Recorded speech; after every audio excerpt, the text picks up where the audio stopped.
Voltar pra tua história agora pra entender. Então tu tem acesso a esse documento que a gente tava falando agora e a Sim. partir daí tu entende o que tá acontecendo no teu país. Sim, É isso, a né? gente começa a entender, a gente começa a fazer os movimentos, né? Juntar com os amigos, conversar, saber, olha, tá acontecendo tal coisa, tá acontecendo isso, tá acontecendo aquilo, tá acontecendo isso. Né? Isso acaba despertando, né, em nós um sentimento de potência, assim, né? E a gente começa a entender o contexto que a gente vive. E a gente não vive só num país que tudo é normal. Porque como a gente está em Kinshasa, a gente acha que o Congo é só a cidade de Kinshasa. Que para nós é normal, você vai para a faculdade, tem uma namorada, você sai com alguém, vai beber, vai fazer o que. É uma vida bem ocidental, Sim, normal. é uma vida normal, Normal. assim. Aí você pensa que sua vida é isso. Bota aí a capital, como é que se soletra? Kinshasa. Pra eu dar uma olhada.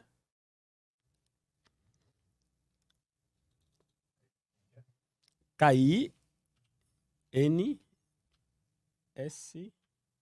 Ali.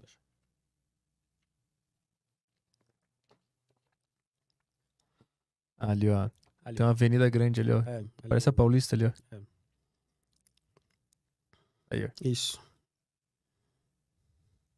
Então, aí é a cidade que tu viveu. Esse aqui é o centro da cidade.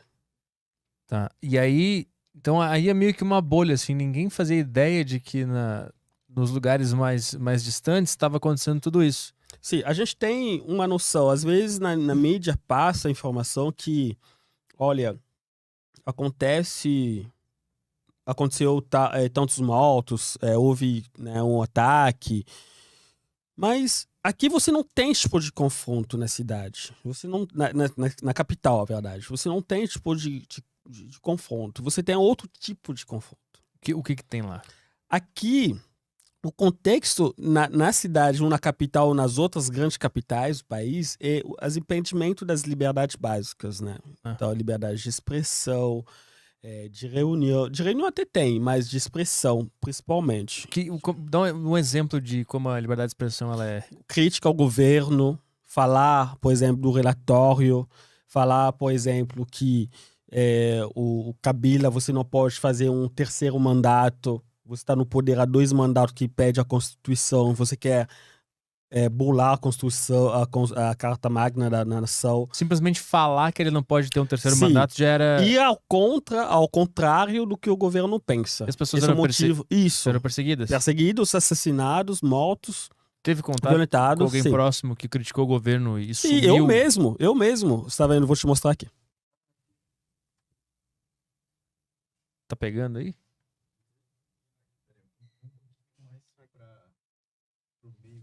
Ah, tá. Aqui, ó.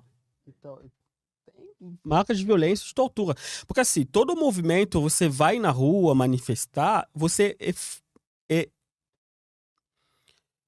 a repressão é muito forte, é desproporcional naquilo que você tá querendo manifestar. Você vai na rua reivindicar, falar de uma lei, falar de tal grupo que talvez foi mortos tantas pessoas em Bukavu, Ituri, Beni, ou você vai falar da ONU, por exemplo. A ONU tem uma missão lá, eu lembro que a gente manifestou muito contra a ONU, porque tem a missão que chama MONUSCO. Hoje se chama MONUSCO, né? Chamava MONUC, hoje é MONUSCO.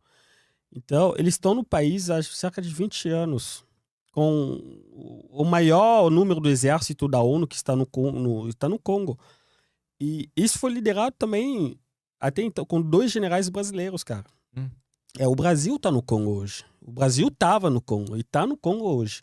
Então, o comandante das forças de paz da ONU, o atual e o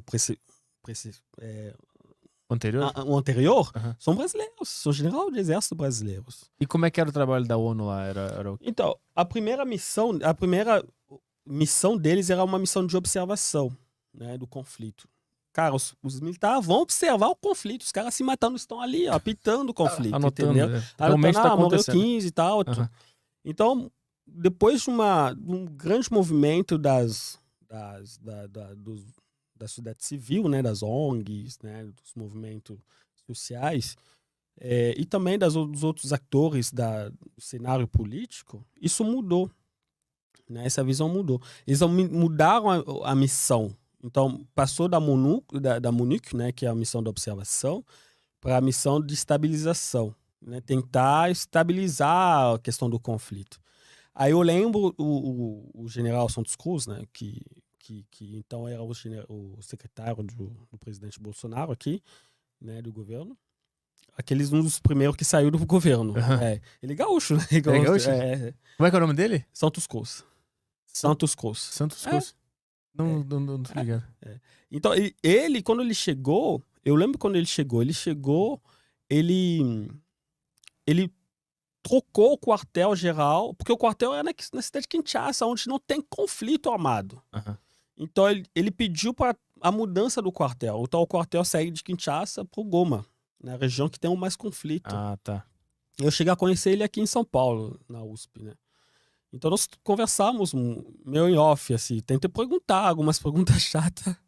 Tipo, fala realmente o que acontece lá, né? Tipo, né? Porque o cara, com certeza, tem muitas informações. Ele sabe muito bem do rolo que tem. Uhum. E eu lembro que durante o evento eu cheguei a falar, olha, houve uma época, disseram que a ONU estava envolvida também. Tinha alguns ucranianos, né, no exército da ONU que vendiam armas, vendiam outras coisas para esses grupos e tal. Tentou esquivar da pergunta, né? Da resposta. Não... Então tem suspeitas que a própria ONU tem corruptos dentro da ONU. Tem. A gente tem essa suspeita, né? Porque eles estão no país. E acontece muitos massacres, né?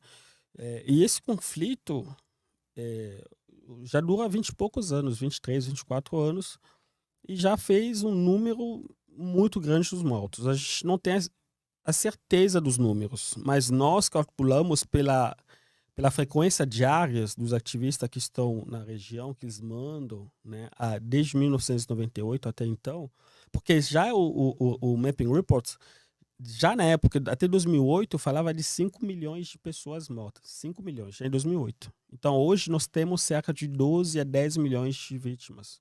Se a gente vai no número de 100 mortos por dia. E são pessoas que não têm nada a ver com conflito. Nada a ver com conflito. São pessoas civis, né? Pessoas civis que, infelizmente, se encontram num cenário que envolve muita questão econômica, muita exploração do minério, com uma passividade do governo e também dessas forças que vieram do exterior com o objetivo de apaziguar. E tu mostrou a cicatriz que tem na cabeça. O que foi isso? Essa cicatriz foi... porque assim, quando eu não gosto muito de contar, mas eu vou contar. Quando meu tio, né, onde eu cresci, voltou, ele começou a trabalhar num partido político da oposição com o Kabila filho, né, que ficou 18 anos no poder. E eu já tinha uma visão política eu já estava na faculdade, eu já estava com essa visão, e a gente conversava muito.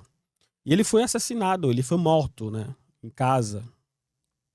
Então nós fomos levados, porque a gente morava, como uma casa gigante, a gente morava lá com alguns primos também, então nós fomos sequestrados, né, e torturados.